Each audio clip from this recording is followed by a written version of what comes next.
આજે આપણે બનાવીશું નાની નાની ભૂખ માટે ચૂરમુર ભેળ કે મમરાની ચૂરમુર બનાવીશું. જો સૌથી પહેલાં એમાં આપણે વેજીટેબલ વધારે વાપરવાના, તો ડુંગળી, ટમેટાં અને લીલા ધાણા અને લીંબુ હોય જ. આ જે ચૂરમુર છે અલગ એ રીતે કે એમાં ગાજર પણ જશે અને તોતાપુરી જે કેરી હોય એ પણ જાય છે. તમે જો ડુંગળી ન ખાતા હોય તો એના જગ્યા પર કાકડી કે પછી કોબી પણ તમે લઈ શકો. સૌથી પહેલાં આપણે એક મોટી ડુંગળી, મારા પાસે નાની હતી એટલે મેં 2 ડુંગળીને આ રીતે તમારે બને એટલી ઝીણી ઝીણી ચોપ કરી રેડી કરી લેવાની. સાથે અડધું ટમેટું, તમે આખું પણ ટમેટું લઈ શકો. આ ચૂરમુર છે એ તમે માત્ર 5 મિનિટમાં બનાવી તરત જ તમારે એને સર્વ કરવાની છે. તો આ રીતે સૌથી પહેલાં તમારે ડુંગળી, ટમેટાં અને સાથે લીલા ધાણા તમારે ચોપ કરીને રેડી કરી લેવાના છે. અડધું લીલું મરચું, જો તમને તીખું વધારે જોવે તો એક આખું લીલું મરચું પણ સાથે સાથે તમારે ચોપ કરીને રેડી કરી લેવાનું. તો આ રીતે મેં ડુંગળી, ટમેટાં, લીંબુ અને લીલા ધાણા અને લીલું મરચું રેડી કરી લીધું છે. હવે એક બોલમાં મમરા, તો સાફ કરેલા હોય એવા અને ક્રિસ્પી હોય એવા જ મમરા તમારે લેવાના છે. એમાં 1 થી 2 ચમચી જેટલું તેલ, સાથે 1 ટીસ્પૂનથી થોડું ઉપર મીઠું, તમારે થોડો ચાટ મસાલો કે સંચળ ઉમેરવું હોય તો એ પણ ઉમેરી શકો.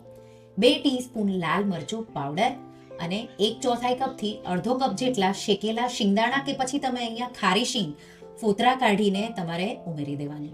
અને પછી આપણે મમરા અને શીંગ ને આ રીતે તમે જે લાલ મરચું ઉમેર્યું એનાથી કોટિંગ કરવાનું છે. લાલ મરચું તમે તમારા સ્વાદ પ્રમાણે કાશ્મીરી મરચું અને તીખું મરચું ભેગું એ રીતે કરી શકો.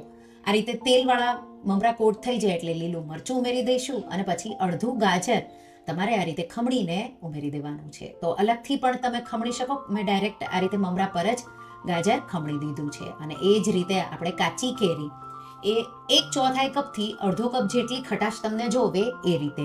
કાચી કેરી ન હોય તો એના જગ્યા પર તમે લીંબુનો રસ વધારે ઉમેરી શકો.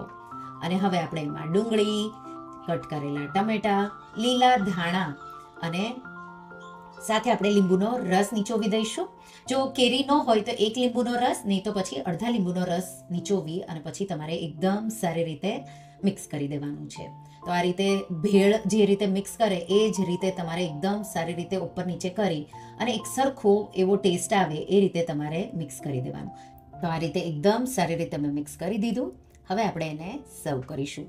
તરત જ સર્વ કરવાનું છે, બિલકુલ રાહ નથી જોવાની, નહીં તો પછી ડુંગળી, ટમેટા, ગાજર અને કેરીના લીધે થઈને તરત જ હવા લાગી જશે અને ચૂરમુર તમારી ક્રિસ્પી નહીં રહે.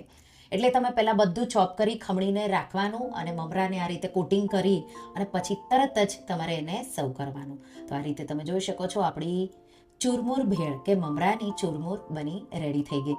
તો તમે હંમેશા ડુંગળી, ટમેટાં વઘારેલા મમરામાં ઉમેરતા હોય, પણ આ રીતે વઘાર્યા વગર કાચા તેલમાં આ રીતે જો ચૂરમુર ભેળ ક્યારેય ટ્રાય ન કરી હોય તો એકવાર તમે રેસીપી ટ્રાય કરજો અને મને કહેજો કે તમને રેસીપી કેવી લાગી.